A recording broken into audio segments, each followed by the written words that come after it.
서로 인사하시겠습니다. 같이 인사하겠습니다. 성령님 우리와 함께 하십니다. 할렐루야. 오늘은 믿음으로 맺은 열매, 이런 제목으로 말씀을 드리겠습니다. 금년도 이제 한 해가 거의 다 지나가고 두 달이 남고 11월 달 감사의 달을 맞이했는데, 금년도에는 참 한국에 풍년이 들었어요. 쌀이 부족하다 뭐다 하지만은 하여튼 그 들에 가다 보면은 벼가 잘 돼가지고서 어쩌면 이렇게 농업 기술이 발전이 됐는지 너무 하나님께 감사한 거예요. 하나님의 은혜인 줄로 믿습니다. 할렐루야.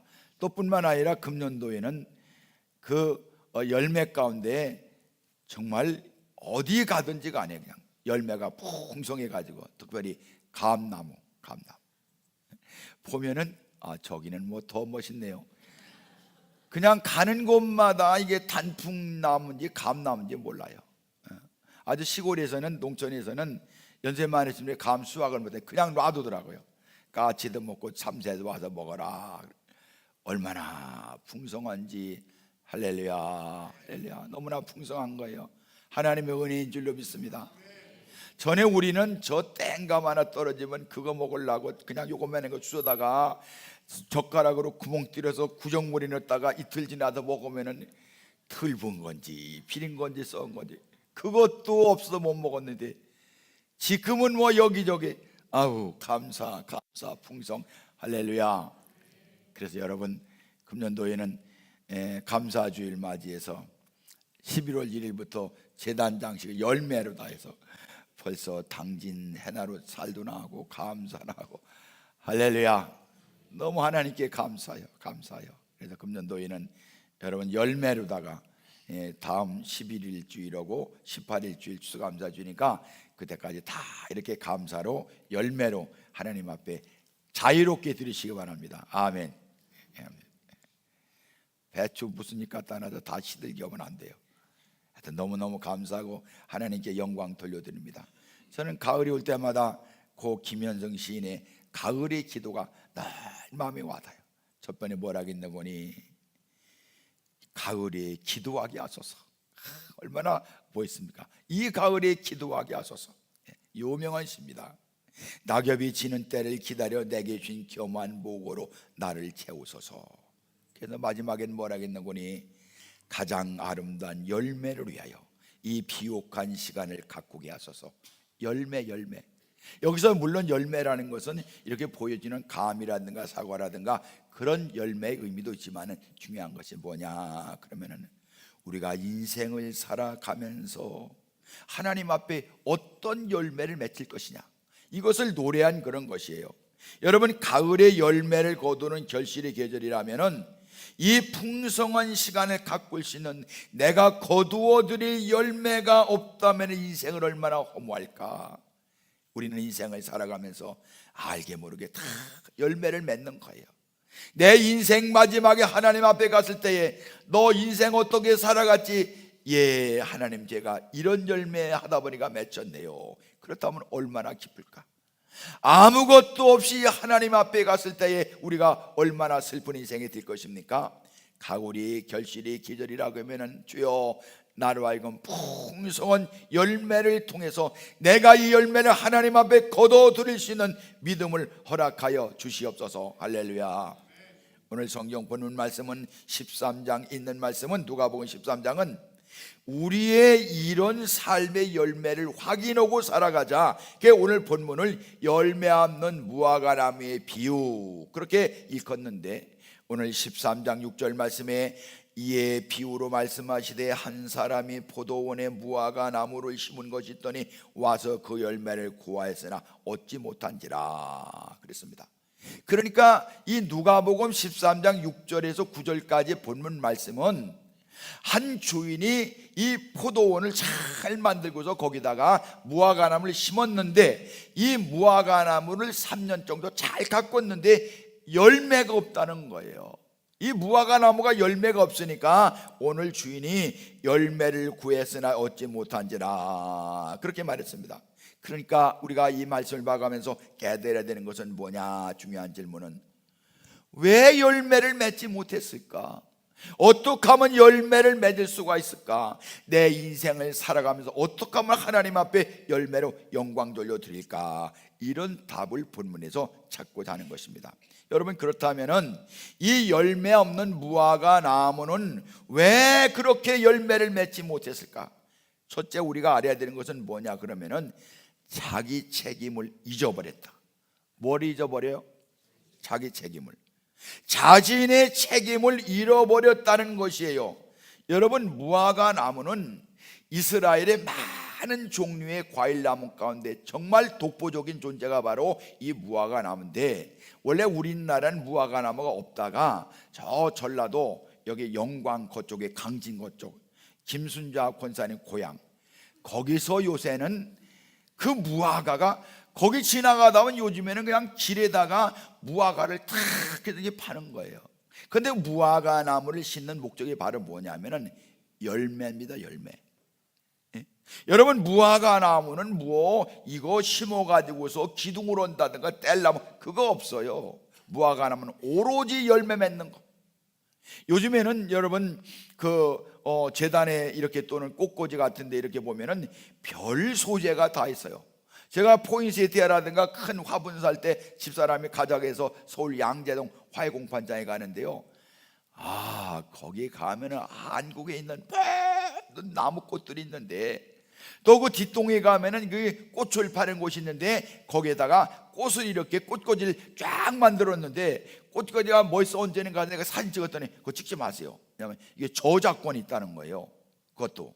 그래서 어떤 때는 찍다 말고, 한 번 내 교회에서 왔는데 너무 좋아 찍는다 찍었는데, 나무 여러분 꽃만 꽃꽂이 소재가 되니까 별게 다 꽃꽂이 소재가 돼요. 그런데 예수님 그때 당시에는 이 꽃꽂이가 없었고, 이때는 유일하게 무화과 나무에 존재하는 바로 뭐냐, 열매를 맺는 거. 열매를 맺는 거. 땔감으로도 사용할 수 없고 제목으로도 사용할 수 없고, 오직 무화과 나무의 유일한 존재의 목적은 바로 뭐냐, 열매를 통해서 존재한다, 그런 것입니다. 저는 무화과 나무의 존재와 인생의 존재가 같다고 생각합니다. 왜냐하면 모두 다 열매를 위해서 존재한다. 따라합시다. 인생은 열매를 위해 존재한다. 여러분, 예수님께서 자기 제자를 선택하신 이유가 있는데, 예수님의 제자들을 선택해서 나를 따라오게 하신 그 이유는 예수님의 제자들을 품으시고 가르치시고 3년 동안 같이 삶을 한 이유가 바로 뭐냐면 한 가지, 열매를 위해서. 열매를 위해서. 요한복음 13장에서 18장까지를 다락방 강화라고 그래서 예수님께서 십자가 달려 돌아가시기 전에 제자들에게 설교하신 말씀이 요한복음 13장에서 18장까지 있는데, 그런데 그 중간에 요한복음 15장은 포도원의 비유입니다. 포도원의 비유. 예수님께서 나는 포도나무다, 너희는 가지다. 그래서 예수님의 제자들 부르신 이유를 말씀하고 있는데, 요한복음 15장 5절 말씀에 뭐라 하겠냐면, 우리 같이 읽겠습니다. 나는 포도나무여 너희는 가지라. 그가 내 안에, 그가 내 그 안에 있으면 거하면 사람이 열매를 맺나니 나를 떠나서 너희가 아무것도 할 수 없습니다. 그러니까 예수님께서 하시는 말씀이 포도나무에서 열매를 기다린다는 거예요. 내가 너희를 택한 이유가 바로 무엇인지 아느냐? 열매를 위해서 택했다. 요한복음 15장 16을 같이 읽겠습니다. 너희가 나를 택한 것이 아니오 내가 너희를 택하여 세웠나니 이는 너희로 와서 열매를 맺게 하고 또 너희 열매가 항상 있게 하여 내 이름으로 아버지께 무엇을 구하든지 다 받게 하려 함이라. 아멘. 내가 너희를 택했다. 너희가 나를 선택한 것이 아니고 예수님 우리를 택했는데 그 이유가 바로 무엇이냐? 오늘 말씀에 그렇게 말했습니다. 열매가 너희로 가서 열매를 맺게 하려고. 그러니까 여러분, 예수님께서 제자들을 부르시고 제자들과 훈련하시고 가르치신 것은 바로 뭐냐면 열매를 맺기 위해서. 여러분, 우리는 예수님의 제자인 줄 믿습니다. 할렐루야. 하나님이 우리를 부르시고 예수님이 부르시고 성령님이 내 마음속에 감동 주셔서 하나님의 거룩한 성전에서 예수 그리스도를 내 구주로 믿고 고백하면서 성도가 된 것은 바로 뭐냐? 열매를 맺기 위해서. 열매를 맺기 위해서. 여러분, 너무나 중요한 것입니다. 이것을 기억해야 되는 거예요. 그렇다면 여러분, 열매라는 것이 무엇이냐? 성경에서 열매라는 단어를 찾아볼 때에 두 가지 중요한 열매가 있는데, 하나는 뭐냐? 그러면은 생명의 열매, 재생산의 열매. 무슨 열매라고요? 재생산의 열매. 이것은 바로 전도를 말하는 것이에요. 전도. 그러니까 내가 예수 그리스도를 내 구주로 받아들이고 예수님 안에 있고 영원한 생명을 가졌다면 나를 통해서 또 다른 어떤 사람에게 복음을 전해서 그 복음을 전해서 받아들이는 사람으로 하여금 열매를 맺는 사람들이가 하는 그런 것입니다. 여러분, 쉽게 말하자면 전도의 열매, 우리가 예수님의 마지막 교훈을 본 마태복음 28장 19절 20절 말씀에 가서 하신 말씀이 뭐냐면, 너희는 가서 내 제자가 되라. 제자가 되라. 왜 제자가 되느냐? 예수님이 제자들을 방방곡곡에서 부르셔서 그 제자들에게 너희들은 가서 열매를 맺게 하기 위해서 내가 너희를 불렀다고 말씀했던 것처럼, 예수님께서 마지막에 승천하시기 전에 제자들에게 그러므로 너희는 가서 모든 족속으로 제자를 삼아 아버지와 아들과 성령의 이름으로 세례를 베풀고 내가 너에게 분반 모든 것을 가르쳐 지키게 하라. 볼지어다 내가 세상 끝날까지 너희와 항상 함께 있으리라 하시니라. 할렐루야. 그러니까 예수님께서 그 마음 가운데 제자 부르시기를 원하시고 그 제자들의 열매 맺기를 간절히 소망하는 예수님 마음을 알 수가 있습니다. 내가 예수를 믿고 구원받았다면, 하나님의 자녀가 되었다면, 예수님의 제자가 되었다면, 예수님 믿는 것이 이렇게 좋고 아름답고 풍성하고 내 삶의 목적과 의미와 초점을 예수님께 맞출 수가 있다면, 난 예수가 좋다고 찬양을 부른다면 예수님이 하시는 말씀이 있는 게 열매를 맺어라. 열매를 맺어서 정말 예수님이 내 구주가 되시느냐, 예수님이 정말 귀한 분이냐, 그러면 그 예수님이 귀한 분이라면 그냥 있을 수가 없다는 거예요. 가서 전하라는 거예요. 할렐루야. 여러분들 가정에 무슨 좋은 일이 있으면은 와, 그거 입 다물 그냥 있겠습니까? 전하는 거예요. 감사하는 거예요. 일부 예배 때는 어떤 집사님이 감사한금을 드렸는데, 일부 예배 때는 무슨 감사드리는, 제가 감사한 분들이 이름을 부르거든요. 집사님 한 분이, 하나님 감사합니다, 우리 아들 오홍진이가 7급 공무원 시험에 합격했습니다. 할렐루야. 기뻐요, 기뻐요. 이거 남이 집사님의 애들이니까 여러분 그러지 마세요. 얼마나 집사님이 감사할까요? 먼저 하나님께 보고 드리는 거예요. 하나님 감사합니다. 요즘에 공무원 되기가 하늘의 별 따기라는데 너무 감사합니다. 9급이 아니고 7급 공무원. 여러분, 내게 좋은 것이면 다른 사람에게 전하고 싶은 거예요. 예수가 좋다면은, 내가 예수 때문에 생명을 얻었다면은, 예수님 때문에 내가 이렇게 살아간다면은 주여 나로 하여금 전하게 하여 주시옵소서. 할렐루야. 예수님이 그 열매를 원하신다는 그런 것이에요. 전도는 생명의 열매고 생명의 열매가 바로 예수님이시라는 것을 내가 전할 수 있게 해주시옵소서. 할렐루야.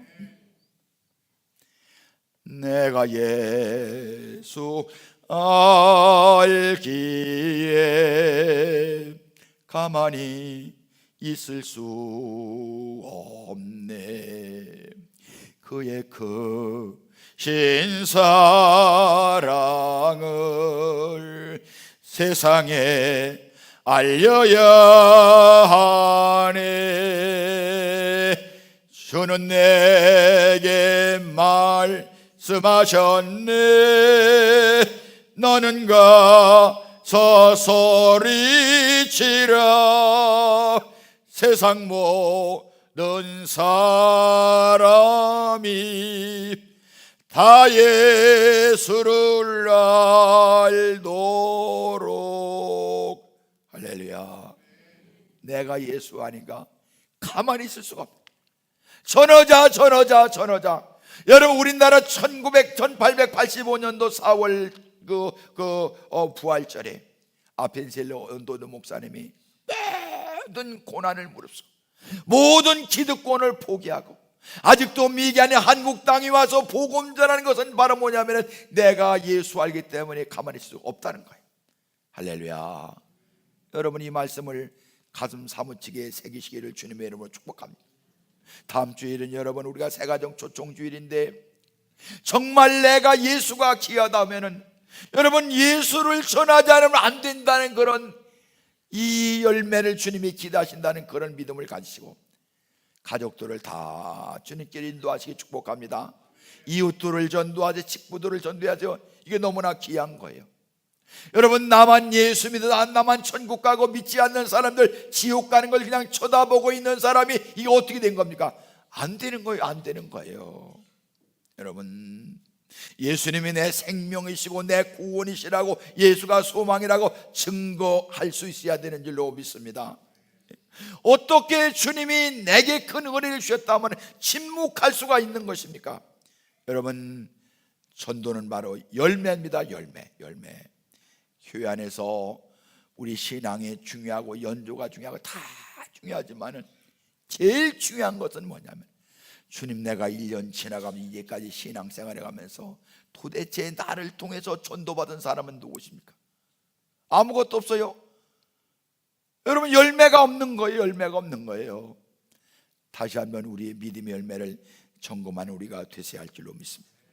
여러분, 또 하나 열매라고 봤을 때에 성경의 열매 간주된 것이 뭐냐 그러면 인격의 열매. 인격의 열매. 여러분, 인격의 열매, 우리가 잘 아는 성령 열매, 갈라디아서 5장 20절 23절 같이 읽겠습니다. 오직 성령의 열매는 사랑과 실학과 화평과 오래 참음과 자비와 양성과 충성과 온유와 열정이니 이 같은 복을 금지할 법이 없느니라. 우리가 예수 믿고 성령님이 내 안에 거하시고 역사하시면요, 우리가 자꾸 인생이 변화되는데, 인격이 변화되는데, 그 인격의 변화가 바로 무엇이냐? 성령의 9가지 열매다. 할렐루야. 여러분, 9가지 열매는 한 인격 가운데 포함된 9가지 특징이에요. 한 인격 가운데 9가지 열매, 9가지 특징이, 여러분, 그분은 바로 예수님이십니다. 할렐루야. 그러니까 예수 믿는 사람은 죽으나 살아 예수님 닮기를 소망하는 거예요. 예수님 닮기를 소망하는 거예요. 그렇게 해서 이 성령의 9가지 열매의 그 신앙 인격을 닮아가야 되는 거예요. 여러분, 예수님께서는요, 어떤 상황 가운데서도 하나님 앞에 감사하고 사랑하고 기뻐하고 고난이 따르더라도 인내하고 그렇게 살아갔던 분이 바로 누구냐면 예수님이신 겁니다. 여러분, 사도 바울은 편지를 써가면서 권면했는데 그리스도의 장성한 분량에 이르도록 그렇게 말. 우리는 예수님 매일 닮아가야 될 줄로 믿습니다. 할렐루야. 여러분, 내가 예수님을 쳐다보고 예수님을 사랑하면은, 예수님을 의지하면은 예수님 닮아가는 거예요. 그것이 바로 신앙인격인 거예요. 우리는 신앙인격보다도 내가 교회에서 맡은 직분이라든가 얼마나 교회 다녔다든가 이런 것만 자꾸 강조하는데 아니에요. 여러분, 예수를 내가 믿었기 때문에 어떤 사람이든 내가 중요한 거예요. 초대교회 때 성도들에게 세상 사람들이 뭐라 하겠냐? 술 취한 사람, 술 취한 사람. 여러분, 술 취해 보셨어요? 아멘. 솔직히 그 전에 술 취해봤다고 헌분 캔 상관없어요. 술 취한 사람은 앞뒤 분간 못해요. 조용하던 사람이 꽥꽥 소리 지르고 아무 데서나 그러고 위아래 쳐다봐가면서 누구야 가면서 막 삿대지르고, 술 먹으면 사람이 변한다고요. 아니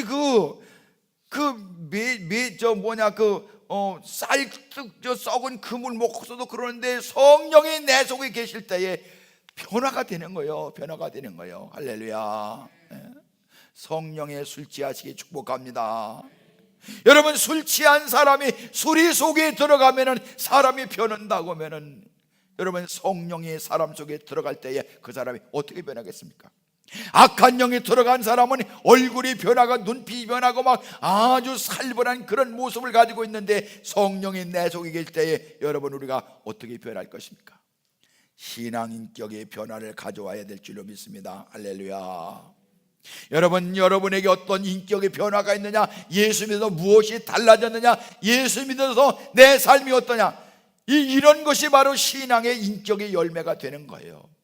여러분이 이런 열매로 하나님 앞에 영광 돌려드려야 될 줄로 믿습니다. 오늘 되게 중요한 것은 뭐냐면은 이 무화과 나무에 대한 그 말씀을 해가면서 한 가지 진지하게 물어야 할 질문 제목이 뭐냐, 이 무화과 나무를 보면은 무화과 나무를 어디에 심었느냐, 그러면 포도원에 심었다. 포도원, 과수원에. 여러분, 이스라엘이라는 나라가 사막입니다. 뭐 어디다가 우리나라 저 아미산 꼭대기도 이스라엘의 옥토보다 나은 곳이에요. 풀이 하나 자라서 나무 못 자라는 거예요. 근데 이스라엘 사람들은 이 포도와 무화과와 과수원을 잘 만들어 놨는데 중요한 것은 뭐냐면요, 이스라엘에서 제일 좋은 땅은 포도원이에요. 좋은 땅은. 그러니까 이스라엘 모든 땅이 사막이지만은 이 포도원을 갖기 위해서 거기다 거름지고 물을 내고 그래서 이스라엘의 그 포도원은 너무나 좋은 땅이에요. 그러니까 오늘 무화과 나무를 포도원에 심었다고 말씀하는 것은 바로 뭐냐, 그러면은 특권이에요. 특권. 이스라엘 사람들은요, 자기 자신들을 뭐라고 말하는, 우리는 선민이다, 하나님의 선택받은 민족이라는 거예요. 선택받은 민족. 그래서 자기들은 하나님의 선택받은 민족으로서의 특권을 가지고 살아가는데, 오늘날 우리 신약시대, 우리 시대의 성도들은 어떻습니까? 사도 베드로는 이렇게 말했습니다. 베드로전서 2장 9절 같이 읽겠습니다. 그러나 너희는 택하신 족속이요 왕같은 제사장들이요 거룩한 나라요 그의 소유된 백성이니 이는 너희를 어두운 데서 불러내어 그의 귀한 빛에 들어가게 하시니 아름다운 덕을 선포하게 하려 하심이라. 아멘. 놀라운 특권이에요. 너희는 택하신 족속이요 왕같은 제사장들이요 거룩한 나라요 그의 소유된 백성이니. 할렐루야. 여러분, 이게 얼마나 대단한 축복입니까? 얼마나 대단한 선택입니까? 놀라운 선택입니다. 우리가 하나님의 자녀로 하나님의 백성으로 선택 읽고 살아가는 것은 특권이라는 것이에요. 여러분, 근데 중요한 것은 뭐냐면 특권에는 책임이 따르요. 책임.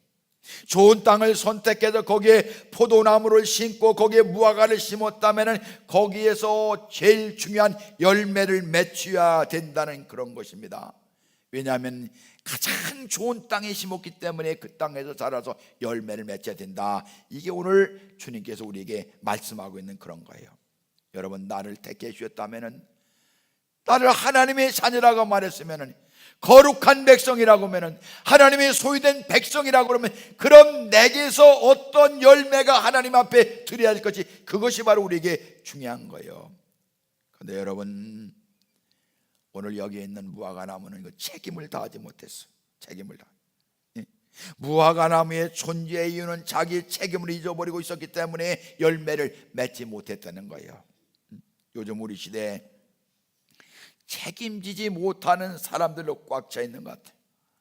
너무나도 말만 해놓고, 여러분, 장가 들고 시집가고 한 가정의 아버지가 되고 어머니가 되고도 그 가정을 책임질 줄 모르는 아버지 어머니들이 얼마나 많아요. 하나님 앞에서 서약하고 아내를 향한, 남편을 향한 최소한 윤리적 책임을 다하지 못하고 무책임을 일들이 얼마나 많은가. 여러분, 가정에서 남편 된 책임 잘 감당하시기 축복합니다. 아멘. 아내 된 책임을 잘 감당해야 되는 거예요. 이게 책임이요. 책임. 그냥 만나 살라는 것이 아니에요. 책임인 거예요. 여러분, 교회 생활도 마찬가지입니다. 교회 생활도 임원이 됐습니다. 임원 되고 임명장 받고 박수 짝짝 받는 거, 그게 책임입니까? 아니에요. 어떻게 살아가는가가 그의 책임을 감당하는 거예요. 현대인들에게 중요한 거. 여러분, 내가 무슨 직분을 가졌다 하면 그 직분에 대한 책임이 있는 거예요. 기도하는 거예요. 말씀대로 살아가는 거예요. 할렐루야. 어떤 때 보면은 우리 교회도 제가 이렇게 성도들 다 아니까 인사하고 지내는 분도 있는데, 어떤 분들은 혹시 오늘 오셨으면 용서하고 들으세요.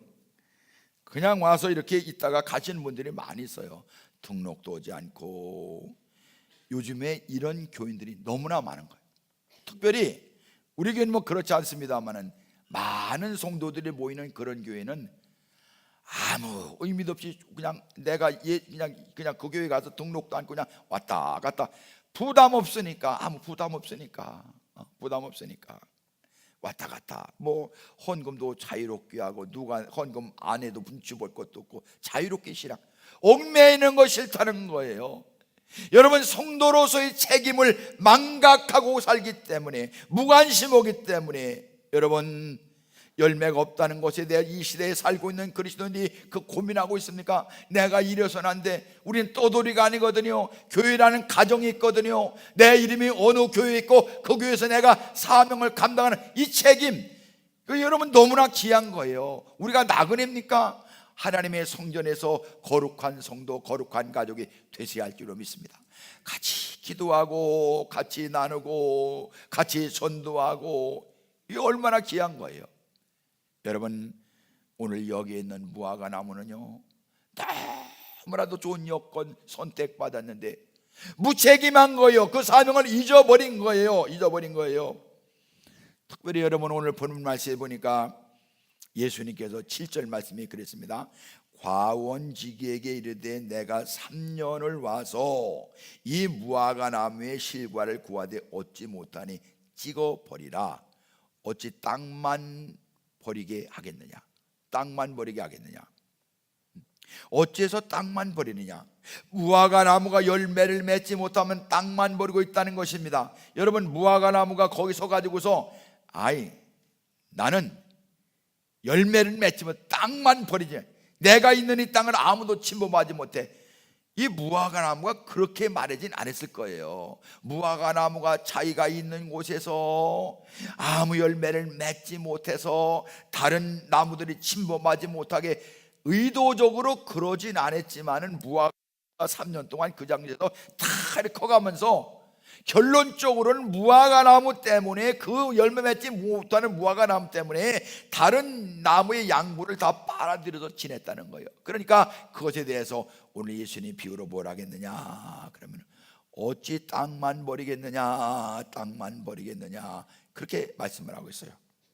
여러분, 이 말씀은 무슨 말씀이냐면요, 우리 예수 믿는 사람은 긍정적이든 부정적이든 끊임없이 영향력을 끼치며 살아가는 거예요. 영향을 끼치면서. 여러분, 예수 믿는 거 다른 사람이 모를 줄 아세요? 몰라요? 알아요? 따라합시다. 다 알요.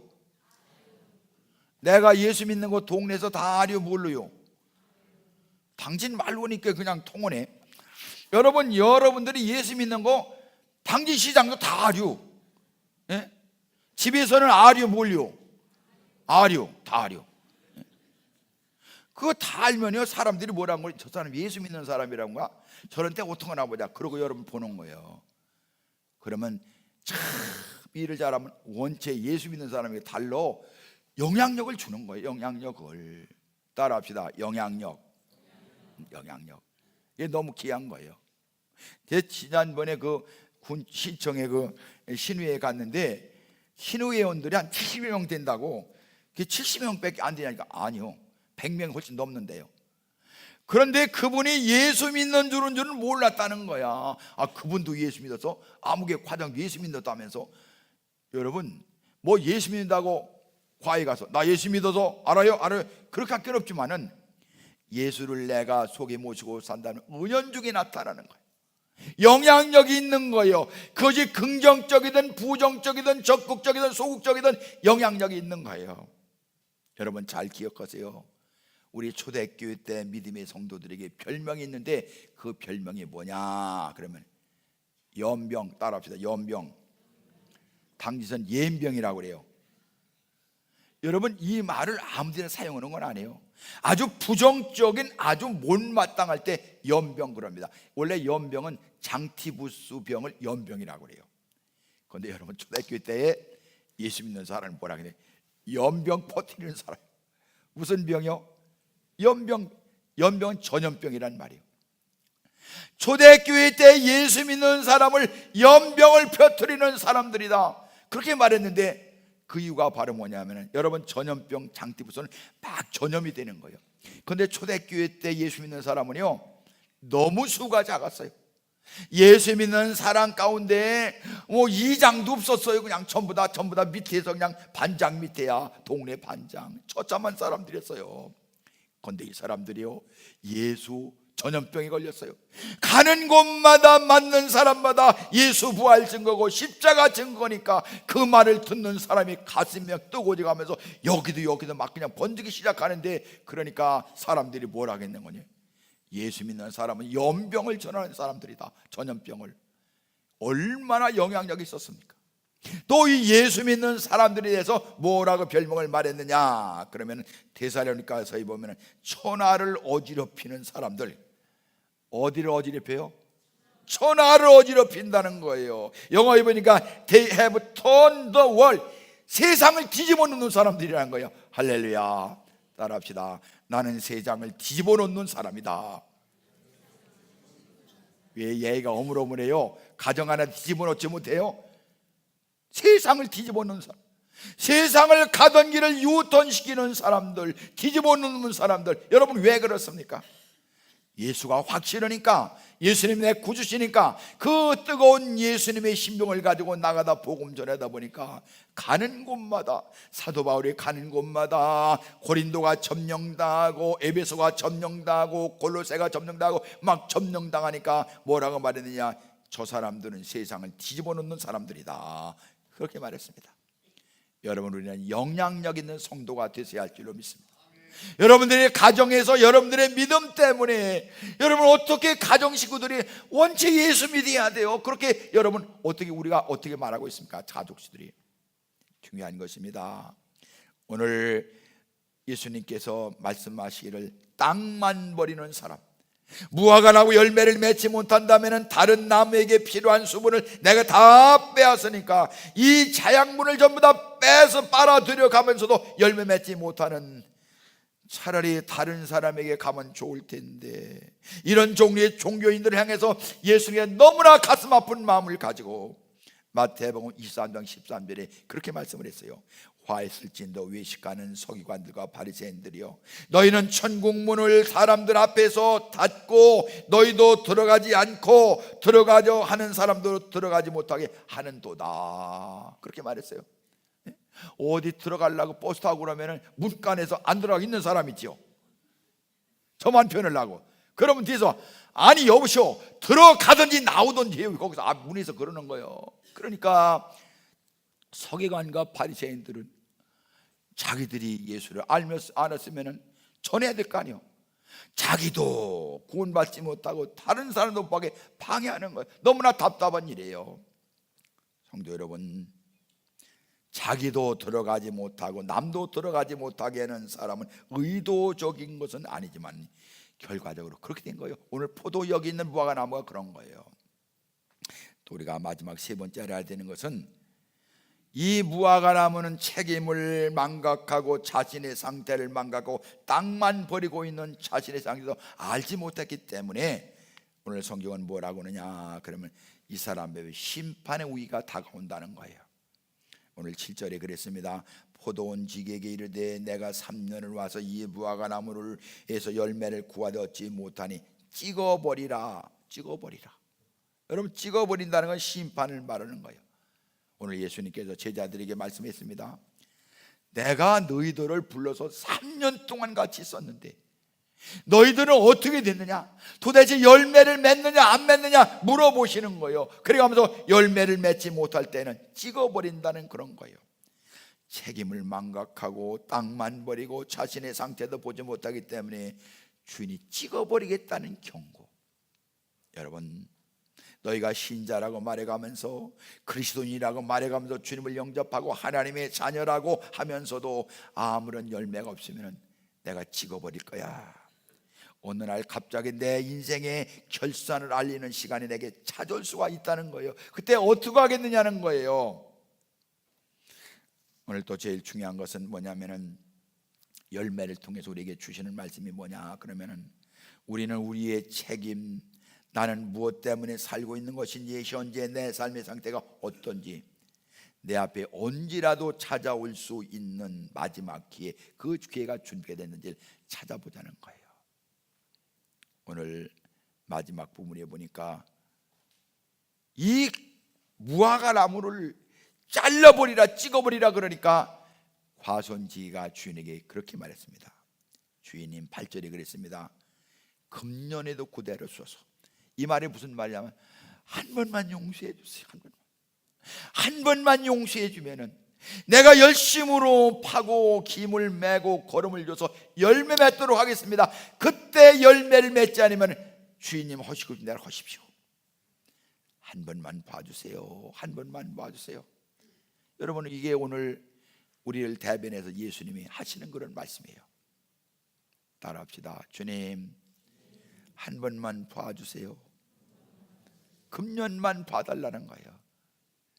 금년만 봐달라고 하는 말씀은 뭐냐면은 내가 구체적으로 열매를 향해서 내 인생의 노력을 기도하면서 감당했다는 그런 말씀이에요.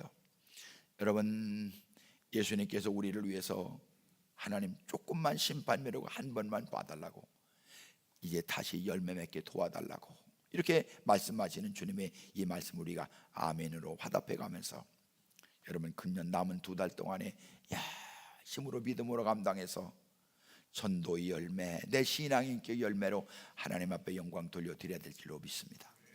우리 시간에 한 목소리로 기도하겠습니다. 주님, 열매 맺게 해주세요. 전도의 열매, 인격 열매, 주님이 그것을 바라시는 줄로 믿습니다. 주여 부르고 기도하겠습니다. 주여, 주여, 주여. 전능하신 하나님 아버지, 열매 맺게 도와주세요. 주님이 기대하시는 열매, 생명의 열매, 제 생살의 열매, 인격의 열매, 오늘도 기대하시는 주님의 거룩한 마음을 알 수 있는 저희들 되게 하여 주시옵소서. 오늘 아버지의 거룩한 성찬을 통해서 주님의 살과 피를 내가면서 우리가 이 땅을 어떻게 살아갈지를 깨닫는 저희들이 되게 하여 주시옵소서. 하나님, 부족하게 낙하오니 주여, 주님이 기대하시는 그 풍성한 열매를 맺어서 하나님 앞에 영광을 돌려드리게 하여 주시옵소서. 아버지여, 부족합니다, 약합니다. 주님이 은혜와 성령으로 충만하게 하시고 예수의 권세로 충만하게 해주시옵소서. 하나님이 기뻐하시는 거룩한 열매로 영광을 돌려드리게 하여 주시옵소서. 하나님, 한 해를 지나가면서 이 풍성함 속에서 우리가 어떤 삶을 사는지를 결단하는 저희들 되게 하여 주시옵소서. 아버지, 도와주세요. 열매 맺게 해주세요. 주님을 기대합니다. 전능하신 하나님 아버지, 하나님 아버지, 예수님의 이름으로 부름받고 구원 얻고 거룩한 백성이 된 저희들에게 오늘 하나님께서 열매를 기대하신다는 말씀을 알게 하시니 감사합니다. 열매를 맺기 위한 나의 책임, 나는 무엇을 할 것인가, 나의 삶이 어떻게 자리에 있는가, 그리고 내가 언제라도 찾아올 수 있는 마지막 기회에 그 앞에 준비가 되어 있는가, 주님이 저희들에게 물어보십니다. 주여, 부족하오나 열매 맺게 하여 주시옵소서. 선도 열매 맺게 하시고 신학 인격 열매를 맺어서 하나님 아버지 앞에 영광을 돌려드리는 저희들 되게 하여 주시옵소서. 저희들 부족하오니 성령님 저희들에게 임하고 충만케 하여 주시옵소서. 주님의 거룩한 살과 피를 나눕니다. 주님의 살과 피가 우리가 하나가 된 것처럼 온 성도들 하나가 돼서 마지막 시대에 주님의 사명을 감당케 하여 주시옵소서. 예수님의 이름으로 간절히 기도 올리옵나이다. 아멘.